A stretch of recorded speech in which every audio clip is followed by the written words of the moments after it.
saúde, às suas necessidades, pois o plano de aula era realizado de acordo com a necessidade dessa criança. E assim como na escola, o plano é flexível. Às vezes eu fazia um plano pensando que a minha criança teria condições de sentar, de realizar a tarefa, de falar, mas muitas vezes eu chego no quarto, né? E a minha criança está impossibilitada de sentar, fez algum procedimento que não poderia falar. Então, o plano ele é todo modificado, pensando nessa criança. Então, existia todo um cuidado, né? Saía de um quarto, lavava as mãos, higienizava as mãos, passava álcool, entrava em outro quarto, né? Então, o professor da classe hospitalar, ele tem que saber o mínimo sobre os cuidados em um ambiente hospitalar. Então, o NAE, ele oferecia para os professores formação todo início de semestre. Antes de irmos para os hospitais, nós tínhamos formação de uma semana.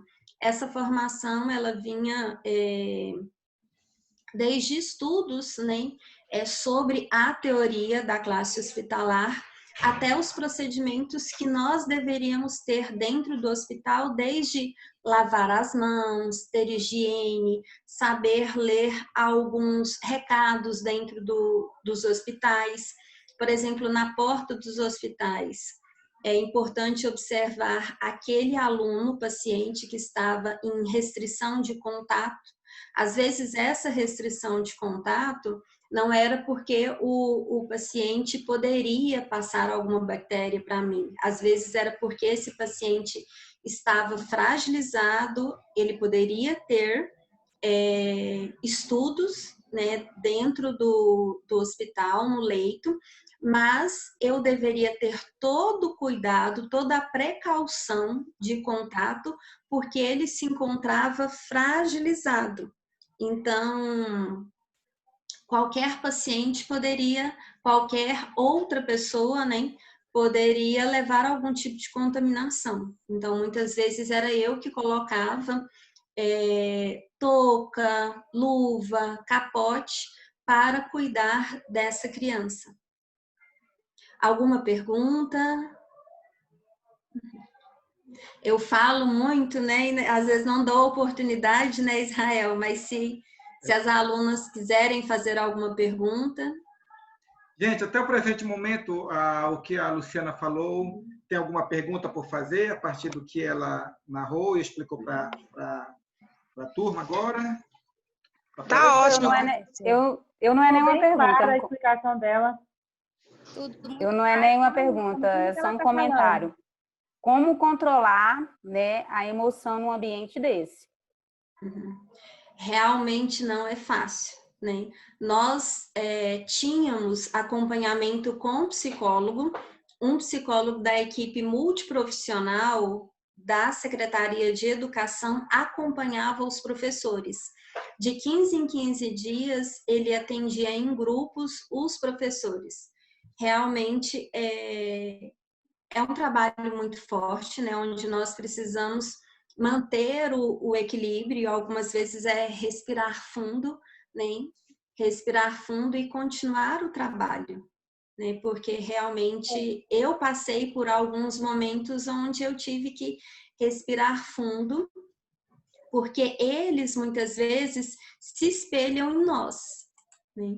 Muitas vezes eles acabam se espelhando em nós. Teve uma situação que eu entrei no leito, né? Eu já tinha preenchido a ficha do aluno, era um adolescente, e tinha preparado toda a aula já para esse adolescente. Ele tinha passado por uma cirurgia na visão. E essa cirurgia era a última esperança dele para recuperar a visão. Então, quando eu voltei para atendê-lo, a mãe dele falou assim: professora, ele não quer atendimento hoje, ele acabou de descobrir que vai ficar cego, a cirurgia não teve sucesso, e ele não quer aula. Né? Então, na hora eu respeitei, saí, de repente ela, não, professora, ele quer falar com você. Então, eu voltei, conversei com ele, falei das possibilidades, né, de atendimento, falei das possibilidades de continuidade dos estudos. Na hora eu respeitei e ia embora. Depois ele pediu para que ele voltasse, né? E ele fez algumas perguntas, eu respondi para ele, falei do Sebrave, falei que eu tinha curso no Sebrave, como eu trabalhei uma época no CRER, e eu tinha muitos alunos com baixa visão. Então, eu fiz um curso de 8 meses para trabalhar com essas crianças de baixa visão. Então, eu falei para ele dos cursos do Sebrave, que eles são não só para o professor que vai trabalhar com um aluno cego ou de baixa visão, mas ele é também para a pessoa que se encontrava na situação em que ele estava, né? Na hora eu não falei muito, respeitando o momento que ele estava, né? Aí ele agradeceu e pediu para que eu voltasse no outro dia, né? No outro dia eu voltei, conversei mais com ele, expliquei. E o pedagogo, ele tem que ter um cuidado, porque ele não é psicólogo, né? Às vezes o trabalho do pedagogo no hospital, ele é confundido com o trabalho do psicólogo, com o trabalho do recreador, né? Então, existem professores que fazem atividades somente lúdicas, de desenho. Então, o pedagogo, ele tem que tomar um cuidado, né? Pois ele é um professor que vai dar continuidade ao processo de escolarização. Ele tem que continuar os estudos de acordo com a matriz curricular proposta ou pela rede municipal ou pela rede estadual, né? Pois nós não atendemos alunos da rede particular, nós atendemos alunos da rede pública. Então, o professor, ele tem que tomar esse cuidado. Ele vai dar continuidade aos estudos e ele não é um psicólogo. Então, alguns casos que apareciam, né, alguns casos que apareciam, eu passava para o psicólogo. Né? Lógico que eu ouvia, né, conversava com a criança, tentava dar palavras de incentivo, de ânimo, né? Mas eu não poderia trabalhar certos assuntos. Eu teria que passar para o psicólogo. Mas existe um vínculo afetivo que é criado entre professor e aluno, da mesma forma que esse vínculo afetivo ele existe na escola, ele é estabelecido também na classe hospitalar. Então, eu já me vi em situações onde a mãe falava, nossa, ele se abriu com você, era um assunto que a psicóloga tentava conversar com ele e ele não se abria, mas com você ele se abriu. É devido a esse vínculo que acaba sendo criado, né? Pois para elas, o professor ele está ali como se fosse um elo, uma ponte entre o mundo que ficou lá fora, né? Para essas crianças não é fácil. Para algumas, quando elas me viam, elas rejeitavam. A Lucineide, que abriu o microfone, Lucineide? Foi, porque Foi. eu passei por uma situação dessa em Redenção, no Pará.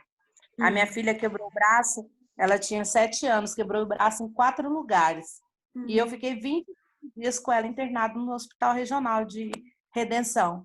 E devido a ela ficar esse tempo todo esperando cirurgia, né, para fazer, ela teve acompanhamento com a pedagoga lá na instituição, né, no hospital. E eu achei maravilhoso, porque é depressivo você ficar no hospital com uma criança, principalmente quando ela estuda e para suas atividades. E a professora foi fundamental para mim lá no hospital, porque ela não podia escrever, porque estava com os braços todos enfaixados, né? Mas a professora dava aula para ela, como é que eu vou te explicar? Oral, entendeu? Ela não escrevia. Oral, né? Oral. Então, assim, ela distraía, ela fazia comentários, ela fazia, pedia para fazer desenhos, eu desenhava, entendeu? Dos assuntos que a professora palavra. Então, eu achei fundamental, foi maravilhoso. Assim, eu acho, né, para mim, isso é uma arte. Professor dar aula no hospital, eu acho uma arte maravilhosa. E tem essa parte emocional, né? Porque hoje você vai lá e dá aula, amanhã, às vezes, você chega lá e aquela criança faleceu. É muito triste. Isso. Uhum. Se apega, É a gente se apega. Isso. É gratificante, Leoneide. Tem esse lado triste, né, que o profissional ele tem que saber lidar, né? Mas é muito gratificante também. Eu vi as crianças felizes na hora que as professoras chegavam, elas ficavam todas felizes, queriam ir para a salinha, porque lá no regional, lá no Pará, tem uma sala específica só para as professoras mesmo ficar com as crianças, bem elaborada, bem arrumadinhas, sabe? Então, assim, dava aquele horário, eu já ficava tudo inquieto, tá na hora da professora chegar, tem que ir para a sala, mãe, tem que falar. Então, assim, é muito bom isso, é muito bom, entendeu? Eu acho maravilhoso. Se eu resistiria ver tantas emoções, né? Esse eu acho bonito. Eu queria fazer parte desse grupo, mas eu tenho medo por causa das emoções. Eu sou muito emotiva. Eu trago para mim.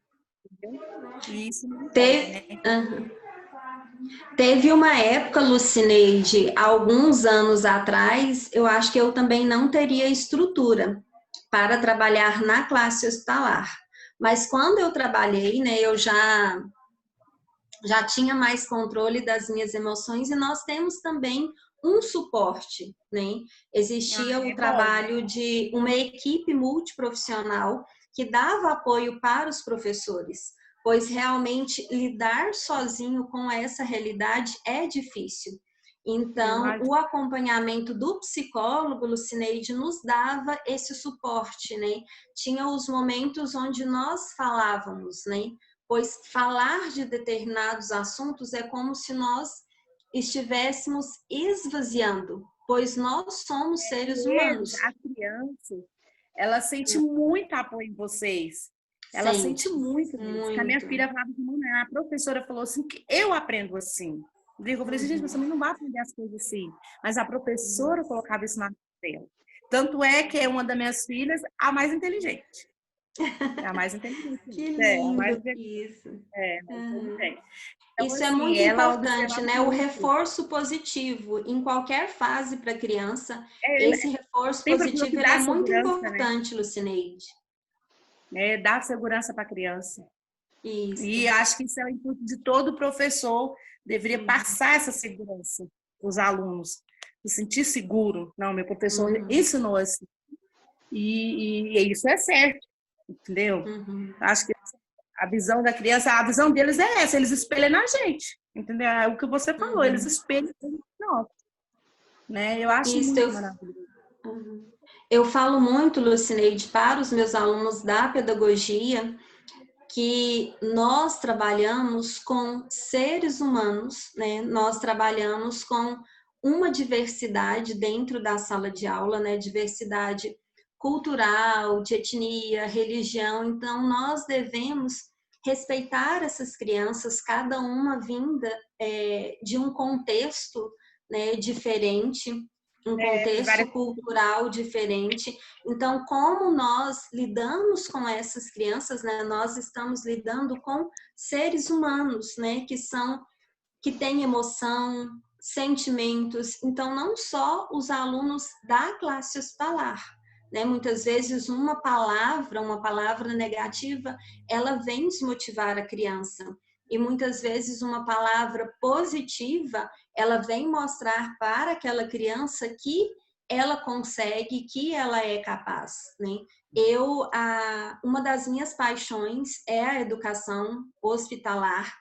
Teve uma época a classe hospitalar e a educação especial, né? São as minhas paixões. Teve uma época que a palavra-chave na educação especial era limite. Hoje é potencial. As nossas crianças, elas têm potencial.